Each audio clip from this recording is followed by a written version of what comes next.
Good morning, everyone. Thanks for attending this presentation today as part of the SERA conference. Today, I'm going to talk to you about the Australian restoration economy. I'm Renee Young. I'm from the West Australian Biodiversity Science Institute and the Centre for Mine Site Restoration at Curtin University.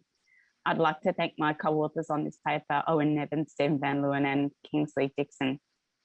I'm just going to turn my video off just so you can see the full extent of my slides.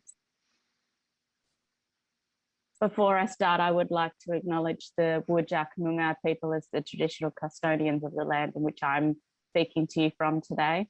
I'd also like to acknowledge the traditional custodians of the lands in which each of you are located while attending the SERA conference. I pay my respects to their elders past, present and emerging. The restoration economy really started, the term emerged back in 2002 when Storm Cunningham wrote this book on the restoration economy. But then it wasn't until a few years later that Todd Bendor published this paper, which defined the restoration economy and put some values towards what it actually meant for the US. It was quickly picked up by the World Resources Institute and they began to engage in the restoration economy and it became a part of their conversation. And then since then, there's been a whole bunch of scientific publications that have then come out on a whole variety of aspects of the restoration economy, largely from the US, Brazil and Canada. It's not just in the academic literature, though, that this is being talked about. It is being talked about more widely in the community as well. And this is just some quick snapshots of videos associated with the restoration economy from YouTube. So, this year, the world embarks on a really great challenge to restore hundreds of millions of hectares as part of the UN decade for the ecosystem restoration. And the decade aligns with COP15, which aims to achieve global agreements for a new set of goals for nature. Entwined in this is the inherent need to be able to develop green economies, to be able to support society. And the restoration economy, defined as the market consisting of a network of businesses, investors and consumers engaging in economic activity related to restoration, forms a really critical component in achieving these goals. So where is Australia in the restoration economy conversation? Currently, as a nation, we're pretty silent. But this is starting to change and the restoration economy is becoming more widely used phrase here. People here in this conference are starting to use the term restoration economy, and projects are underway that aim to define and quantify what the restoration economy looks like in Australia. Australia, as a large, sparsely populated and politically stable country, is really at the global forefront to be able to take advantage of major international and national investment opportunities through the restoration economy as we aim to push towards a sustainable and carbon neutral future. The opportunity really does present itself at a globally critical time as we try to face the interconnected crises of biodiversity loss, climate change, and human development inequities. Locally, the challenges for Australia are equally diverse and great. We must recover from COVID-19, which is expected to exceed over $160 billion. Sorry. Address the growing disparity between the communities in metropolitan and regional Australians, respond to failing federal policy revealed through the EPBC Act review process. We implement measures to be able to stop the wide-scale land degradation and ecosystem collapse and transition towards a net zero emissions economy to try to meet those targets as a part of the Paris Agreement. But there is a silver lining. There are positives. There are solutions. So nature-based solutions, including ecological restoration through biodiversity, carbon farming, has the potential to address up to 20% of the current climate crisis, while being able to provide environmental benefits and economic return to regional communities. It's well established that large areas of Australia are really degraded, and they cost Australia over $224 billion annually in lost ecosystem services and production capacity. So large-scale, successful, carbon-rich ecosystem restoration really does have the potential to be able to shift this liability into an asset. So internationally and across Australia, there's major private and philanthropic and government investments which are driving large-scale restoration efforts through the attaining of carbon credits through biodiverse plantings. We're seeing a major uptake of this in Australia. We're a lot slower than the rest of the world, but it is starting to occur now. We've seen that the Clean Energy Regulator has increased, from 100,000 tonnes per month in 2018 to 400,000 tonnes per month in 2020. Now that's pre-COVID. So the international market, the carbon price is projected to double over the next 15 years. And carbon that is delivering co-benefits is reaching a premium price. And this is giving additional value and security to the market. The Carbon Credit Act in Australia really has supported substantial government investment, which is over $2 billion through the Clean Energy Regulator. And that's aiming to restore 2.3 million hectares of native vegetation.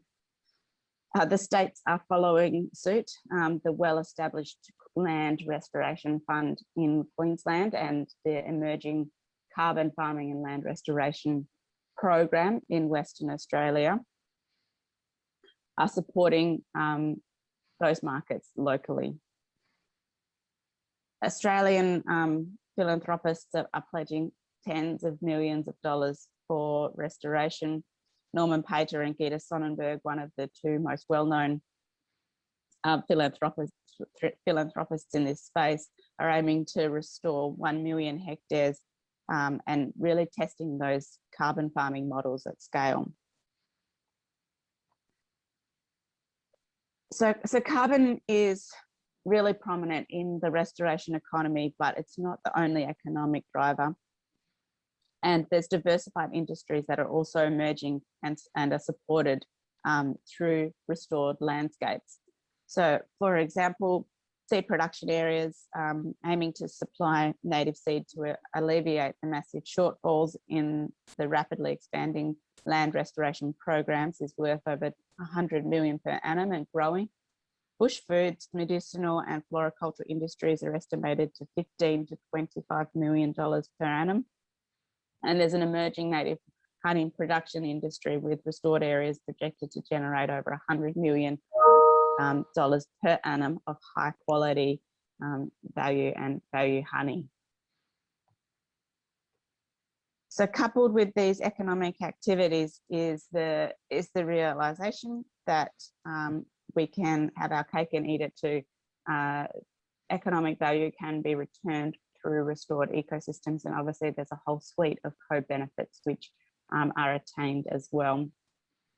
Formally and primarily, and the reason that we're all here is improved biodiversity and habitat for threatened species, as well as healthier soils, wetlands and water systems. But then it does also support the resilience and strengths of our regional communities through jobs and increasing economic opportunities. and supports business opportunities and new service delivery businesses, as well as supporting cultural and customary connections on country. So the restoration economy, and I hope that this is sort of coming out through this presentation, really is a holistic approach to sustainable land management. It covers a whole range of industries and systems, and it delivers not only for humanity, but also for our biodiversity, the environment, and contributes towards some solutions for addressing the climate crisis, while getting an economic return from the land. So it's not just about those businesses, though. There's a whole nother arm to this around the provision of ecosystem services and the benefits that will be attained through a strong restoration economy within Australia. This needs to occur, though, within the overarching context of climate change, and making sure that what we're doing when we're restoring these large areas is appropriate for our rural and Indigenous communities. So for the restoration economy to be successful in Australia, it requires a multidisciplinary and integrated approach. We've certainly got a really strong foundation, but strengthening in key areas really would enable the market to establish and to give that confidence to investors and consumers. So there's a range of areas in which this needs to occur. For example, this is a schematic of just some of those areas and where our current thinking is, particularly around policy and governance. We need support and strengthening there for a diversified restoration economy. We really need to get a strong understanding of the value of the ecosystem services that are delivered, advancement in the tools and technologies to be able to undertake the restoration economy businesses in a way that's economically and viable. And as I mentioned before, doing this in the context of climate change and in a way that is appropriate for our regions and Indigenous communities.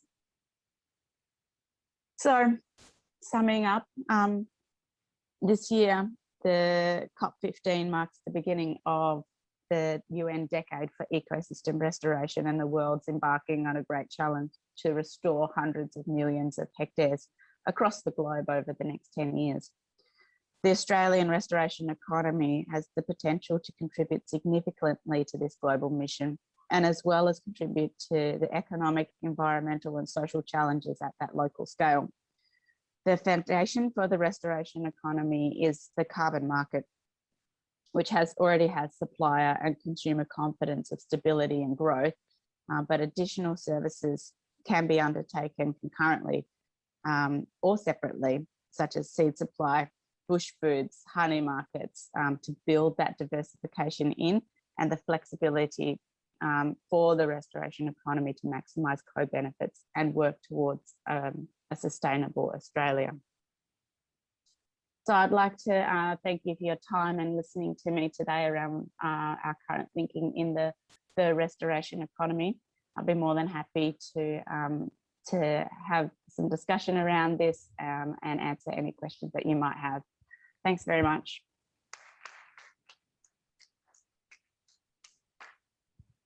Thank you so much, Renee. It's a really great overview. I'm just going to put it to the floor to see if there are any questions. Are there any questions for Renee? Oh yeah, there's one. I'll just get him the microphone for you. Sure.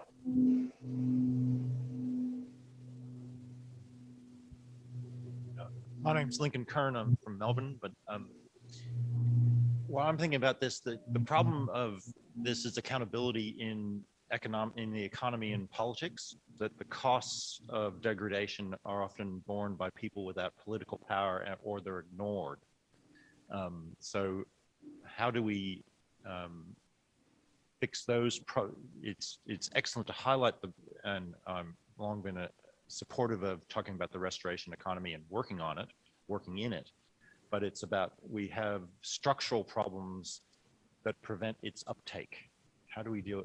How does your model deal with those?